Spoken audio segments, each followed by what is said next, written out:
kad saulė sudegtų.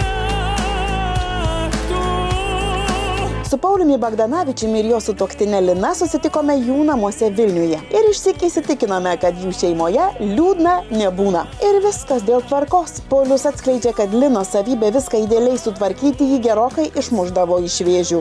Mane tik tai vienas dalykas erzina, kad mano daiktai, kuriuos aš pripratęs rasti savo vietoje, jie pakeisdavo. Patvarkydavau. Ir tai, kur čia mano daiktai ir nieko nerandu ir man tada jos tvarka erzino, kad ne mano jau tai, žinai, ir neina rasti to, ko reikia tada, kai reikia. Poros klausėme, kaip jie išsprendė šią problemą. Neišsprendė. Iki šiandien taip gyvena. Ne, aš stengiuosi padėti, bet tai, pavyzdžiui, ten dokumentai, tai yra tam tikra vieta, ne dokumentų kažkokia prie kompiuterio, ten prie stalo, o ne ant virtuvinio stalo arba ant svetainės stalo ir stovi, neliečiu, gerai, ten vieną savaitę, reikia antrą atsargiai savaitę žinokit, ką nors dėti, nes tu, tarkim, susiplanavęs kažkur, ką nors važiuoti ir jau pasidedi ir tu jau teini važiuoti, jau išnešta viskas, būtų nuo stalo paimtų, dingsta daiktai. Bet jau daiktų, kai važiuojam kur nors, tai nededu. Vat jau šitą tai išmoku visiškai. Aš jo nei į koncertus ruošiu, tik baltinius išlyginu. Viskas. Neklausinėjau tenais. Gal tą pasiėmėjau, gal tą, va tavo rūbai, va tavo koinės, va tavo batai. Ne. Jau čia jau reikia. Mane irgi erzina, jeigu man pradėtų viską tvarkyti, aš tada nesu užtikrintas, ar viską rasiu to, ko man reikia. Galbūt nepasiėmiau.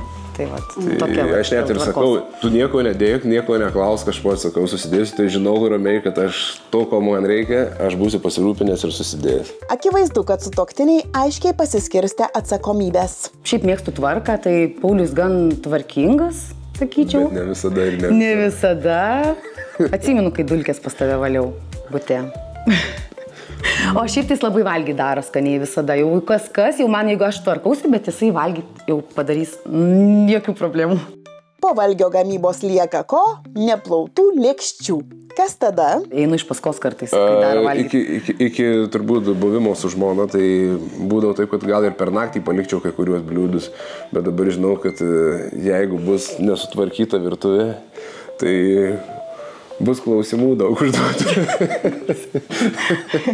Štai pavyzdys, kad net ir patį meniškiausią vyrą, kurio galvoje visai ne indų plovimas, o kur kas rimtesni planai, dainų kūrimas, vaizdo klipų filmavimas ar koncertinių turų planavimas, net ir tokį vyrą galima išmokyti paisyti tvarkos. Bet net ir po 11 metų buvimo kartu pasitaiko visko. Dėl buities taip, būna tų ginčių, kur atrodo jau kaip ir turėtum jau būti apsitrynęs, bet tikrai vis tiek būna, jeigu žmogų erzina.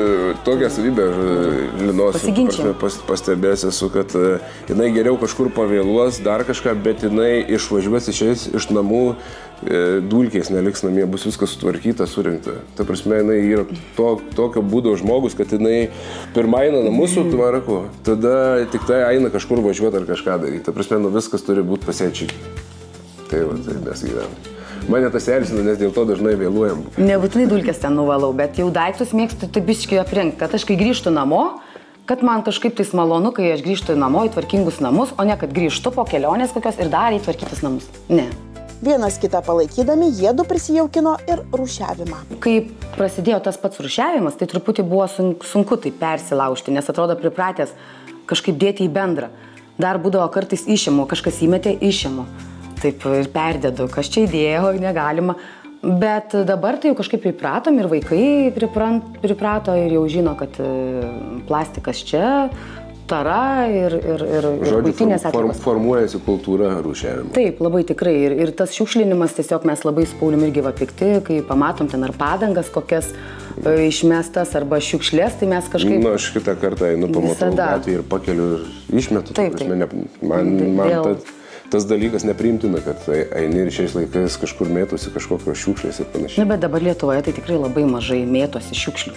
Mes kai buvom Londone, tai tiesiog buvo labai keista, kad mėtosi. Aišku, jie gali išvežti, bet nebūtinai į Londoną. Kai Italijoje buvom Romoje, stovi žmogus, kuris suvalgė ir tai tiesiai popieriuką ir numetė, tai kažkaip tai tau šokas toksai, nes jau to Lietuvoje nelabai pamatysi. O ką Lietuvoje galima pamatyti? Štai pavyzdžiui, pora negali atsigrožėti Pauliaus gimtąją Marijampolę. Oi, Marijampolė, iš ties, jau aš kaip ir palikau Marijampolę 2008 metais, išvykau į Vilnių studijuoti.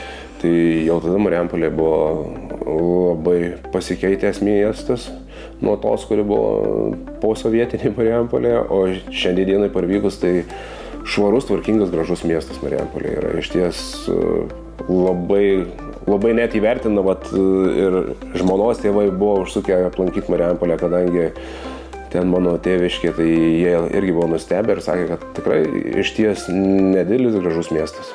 Man Marijampolė labai patinka, aš net vyrui sakiau, jeigu, sakau, krasnomės į Marijampolę, man sakau, labai ir patinka, ir gražu, ir toks labai jaukus miestas, viskas arti, bet tuo pačiu ir visko daug, ir parkai gražūs, tikrai labai sutvarkyta, ir keliai, šaligatviai, man tai labai graži Marijampolė.